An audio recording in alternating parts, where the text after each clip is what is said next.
Chapter 14, our last chapter in the leading function of management, will answer the question, how do leaders use their power and influence to get results? In answering this question, we will learn about the resources or the sources of a leader's power and how they use persuasion to influence people. The nature of leadership. Leadership is the ability to influence people or employees to voluntarily pursue organizational goals, and leadership skills are important to help create and communicate the company's vision, strategies, and goals. They do this in many ways, and one way is through persuasion. But how can leaders know how to do this and be effective at it? Leadership coaching is provided to employees to help them enhance their abilities and skills to lead. This is important because effective leadership matters. A recent study spanning 60 years and more than 18,000 firms showed CEO behavior significantly impacted organizational performance. Although everyone is not suited to be a good leader, evidence shows that people can be trained to be more effective leaders. In response, more companies are using management development programs to build a pipeline of leadership talent. The total U.S. spending by organization on coaching skills was $14 billion in 2016. Leading and managing are different, but you can be both a leader and a manager. Managerial leadership is the process of influencing others to understand and agree what needs to be done and the process of facilitating individual and collective efforts to accomplish shared objectives. This process merges the abilities of a manager and a leader.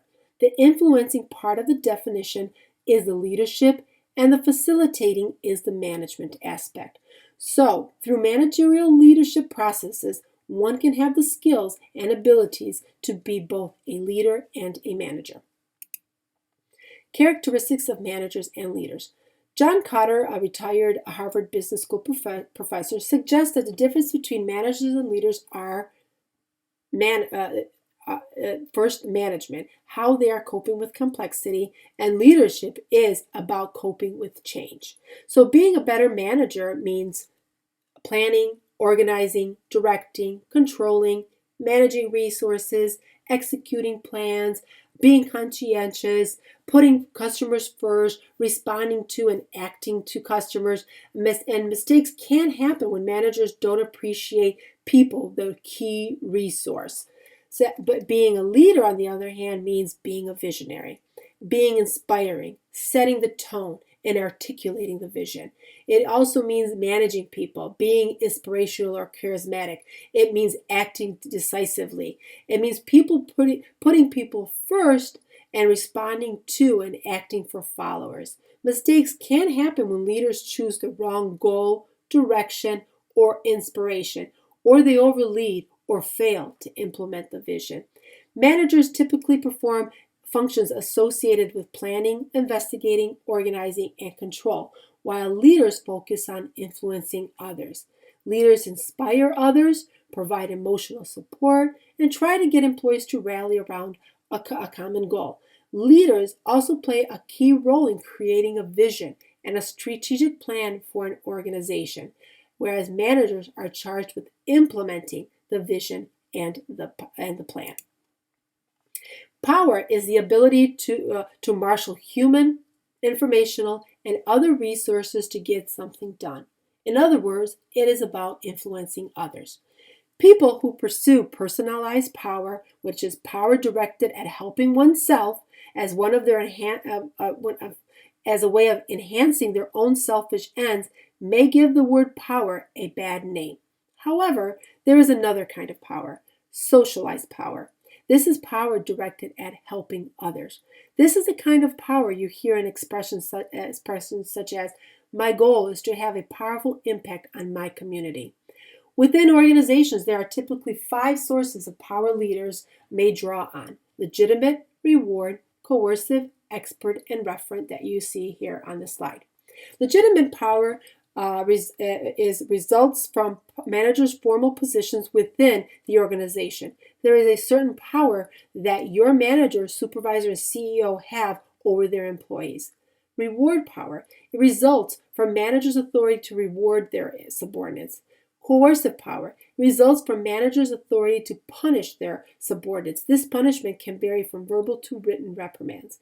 We have expert power, results from one specialized information or expertise.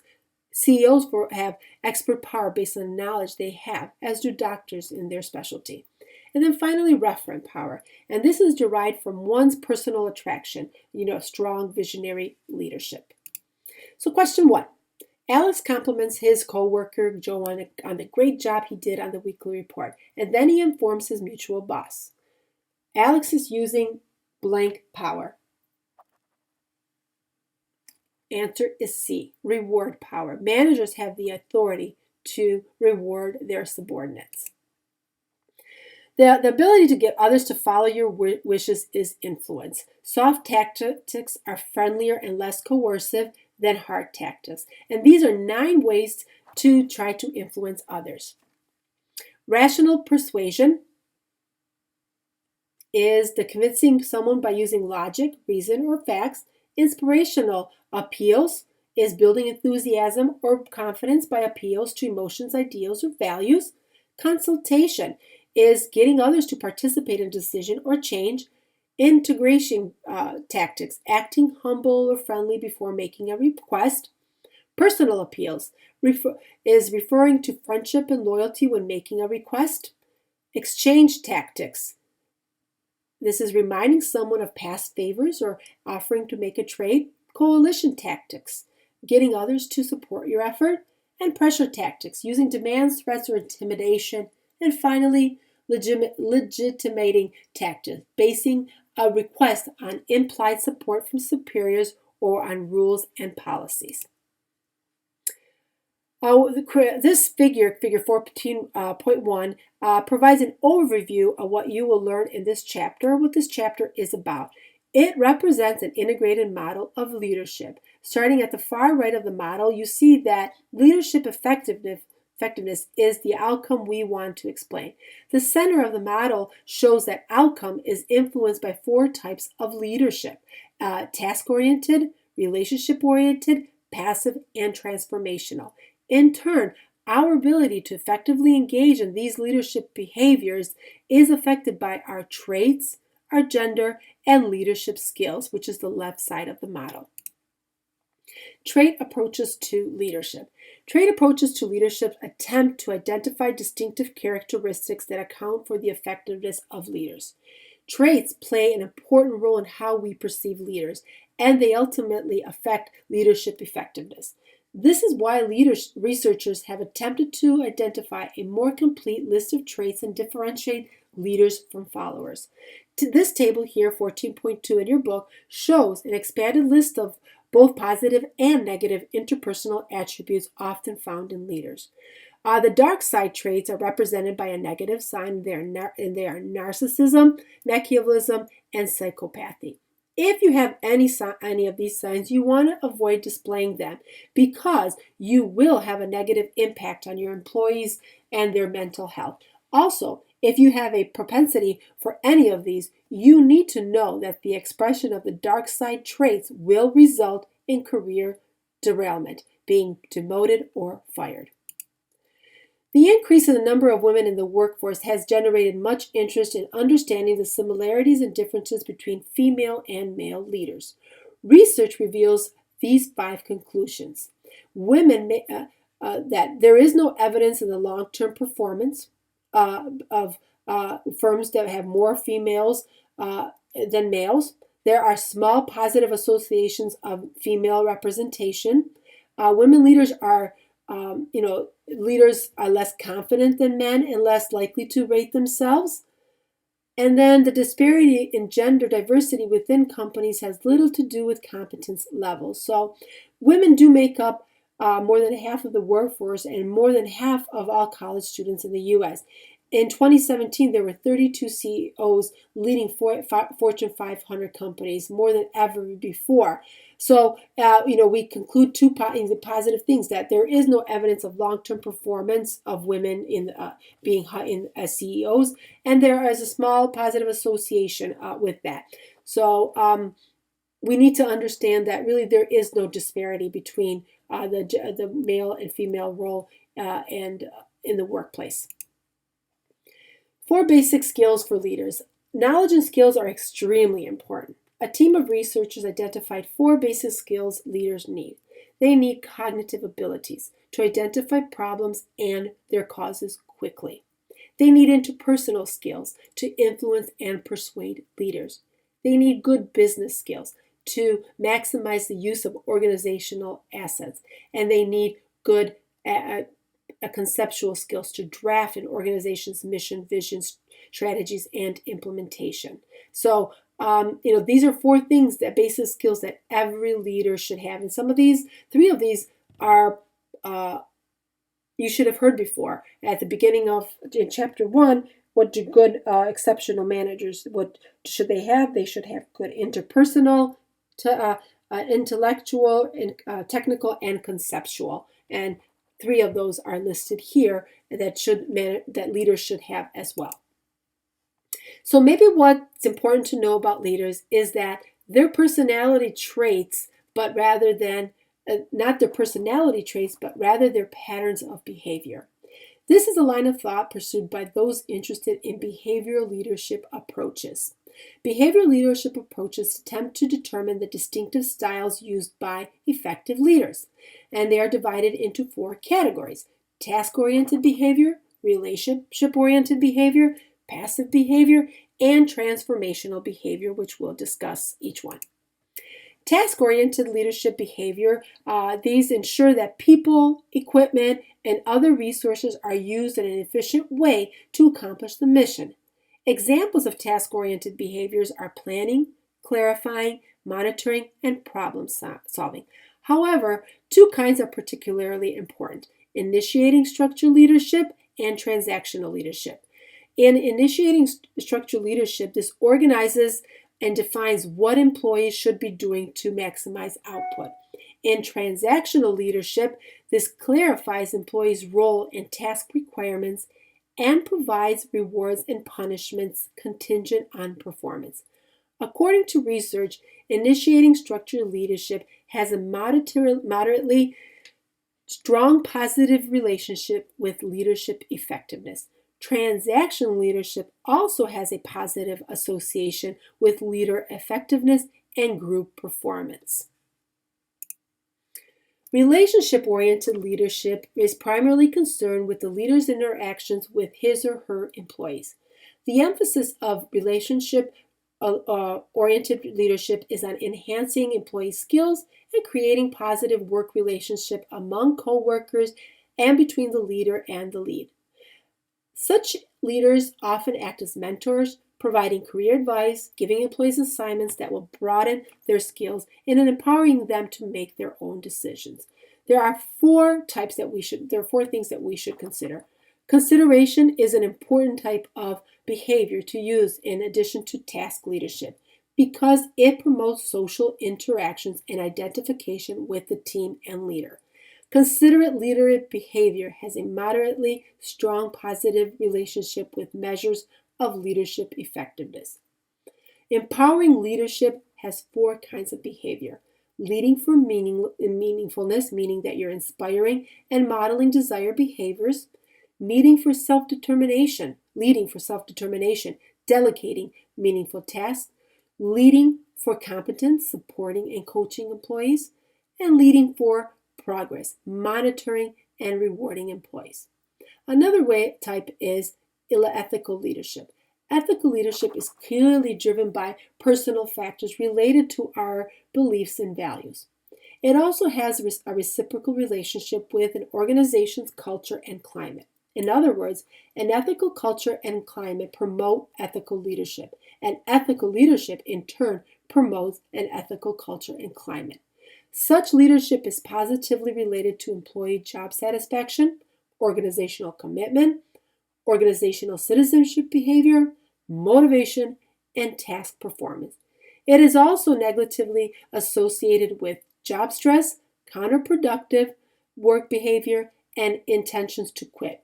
It appears that ethical leadership has many positive benefits. Passive leadership is a form of leadership behavior characterized by the lack of leadership skills. For example, in the type of passive leadership called management by exception style, managers do not intervene until problems are brought to their attention or until the problems become serious enough to demand action. Examples would be laissez-faire leadership, as often seen in various kinds of failure, failing to deal with conflict, to coach employees on difficult assignments, to help set performance goals, or to give performance feedback, or to deal with bullying, and so on. This passive leadership has huge impact on employee perceptions of leaders, outweighing their positive perceptions of contributions by initiating structure, transactional, and consideration forms. Laissez-faire leadership is seen more in men than in women. Not taking responsibility can hardly be considered leadership, although it often seems to be manifested by CEOs whose companies get in trouble, as when they say, "I had no idea about the criminal behavior of my subordinates." In wrapping up our discussion of behaviors, we have two key takeaways. A leader's behavior is more important than his or her traits. It is important to train managers on the various forms of task and relationship leadership. And number two, there is no one best style of leadership. How effective a particular leadership behavior is depends on the situation at hand. So, situational approaches. Effective leadership behavior ultimately depends on the situation at hand. Basically, there is not a specific style that is the right answer. Instead, it depends on the situation. This point of view is known as the situational approaches to leadership, also called the contingency approach. And there are two approaches under the situational approach: the contingency leadership style and the path goal leadership style. The contingency leadership model developed by Fiedler determines if a leader style is task-oriented or relationship-oriented, and if that style is effective for the situation at hand. It uses the least preferred coworker, or the LPC scale, in which workers rank the coworker they least enjoyed working with and rate him or her: friendly or unfriendly, tense, relaxed, efficient, inefficient. The higher the score, the more the relationship-oriented. The lower the score, the more task-oriented. Are you task-oriented or relationship-oriented? That is, are you more concerned with the task accomplished or with people? To find out, you and your employees would fill out a questionnaire known as the least preferred, or the LPC scale, in which you think the coworker you least enjoyed working with and rate them accordingly on this 8-point scale of 16 pairs of opposite characteristics. The higher the score, the more the relationship-oriented that responded. The lower the score, the more task-oriented. Neither leadership is effective at all times, Fiedler's research concludes, although each is right in certain situations. When task-oriented style is best. The task-oriented style works best in high control or low control situations. Examples of high control situation is: suppose you were supervising parking control officers ticketing cars parked illegally in expired meter zones, bus zones, and the like. You have high leader-member relations because your subordinates are likely supportive of you, and you have high task structure because their jobs are clearly defined. You have high position control because you have complete authority to evaluate their performance and dole out punishment and rewards. Thus, a task-oriented style would be best. When a relationship-oriented style is best. This works best in situations of moderate control. For example, suppose you were working in a government job supervising a group of firefighters fighting wildfires. You might have low leader-member relations if you were promoted over others in the group, but high task structure because the job is fairly well defined. You might have low position power because the rigidity of the civil service job prohibits you from doing much in the way of rewarding and punishing. Thus, in this moderate control situation, relationship orientation leadership would be most effective. For each dimension, the amount of control can be high, and we have 3 dimensions. They are leader-member relations, task structure, and power and position power. Leader-member relations reflects the extent to which the leader has the support, loyalty, and trust of the work group. In a task structure, this is the extent to which tasks are routine and easily understood. In position power, it refers to how much power a leader has to make work assignments and reward and punishment. And so for each of these dimensions, the amount of power can be high. The leader's decision will produce predictable results because he or she has the ability to influence work outcomes. Or it can be low. He or she doesn't have that kind of predictability or influence. By combining the three different dimensions with different high or low ratings, we have 8 different leadership situations that you see here on this diagram. This question. Rayford is the head of a task force consisting of his peers from other departments in the organization. Rayford has D. Low position power. Rayford would have low position power because he does not have authority to reward or punish his peers. A second situational approach is by Robert House, is the House's path goal theory. In the 1970s, he created this, and it was revised in 1996 by him. The path goal leadership model developed by House says that the effective leader increases employees' motivation by clarifying the paths or behavior that will help them achieve goals and provides them with support. 2 contingency factors or variables, employee characteristics, and environmental factors cause some leadership behaviors to be more effective than others. As the drawing indicates, 2 contingency factors or variables, employee characteristics and environmental factors, cause this. Employee characteristics, 5 can be locus and control from Chapter 11, task ability, need for achievement, experience, and the need for path goal clarity. Environmental factors are factors are task structure, independent versus interdependent, and work group dynamics. Leader behaviors, originally House proposed that there were 4 leader behaviors or leadership styles. Directive, here's what's expected of you and here's how to do it. Supportive, I want things to be pleasant since everyone's about equal here. Participative, I want your suggestion in order to help me make decisions. And achievement-oriented, I'm confident you can accomplish the following great things. The revised theory expands from 4 to 8. House's revision of this theory also puts into emphasis on the need for leaders to foster intrinsic motivation through empowerment. Finally, his revised theory stresses the concept of shared leadership, the idea that employees do not have to be supervisors or managers to engage in leader behavior, but rather may share leadership among all employees of the organization. So applying situational theories. So how can you make situational theories work for you? A team of researchers proposed a general strategy managers can use across a variety of situations, and there are 5 steps. And here they are. So in doing so, I'm going to use a sales manager as an example. In step 1, you want to identify the goal or goals you want to achieve. For example, a sales manager's goal might be to increase sales by 10% or reduce customers' complaints by half. Then step 2, next we identify the specific types of behaviors that may be appropriate for the situation at hand. A sales manager might find path goal clarifying, work facilitation, and supportive behaviors more relevant for the sales team than work facilitation. Don't try to use all available leadership behaviors. Rather, select 1 or 2 that appear most helpful. And step 3, Feidler and House both identify a set of potential contingency factors to consider, but there are many other practical considerations. For example, the need to manage a virtual sales team with managers from around the world will affect the types of leaderships that are most effective. Step 4, use your knowledge about power and influence to find the best match between your leadership style and behaviors and the situation at hand.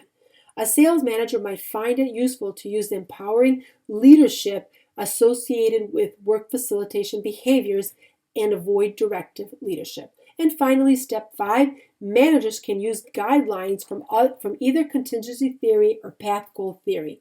Change the person in the leadership role or change his or her behavior. The organization employing the sales manager might move him or her to another position because the individual is too directive or does not like to empower others.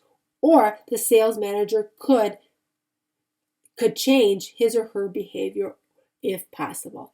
This concludes chapter 14.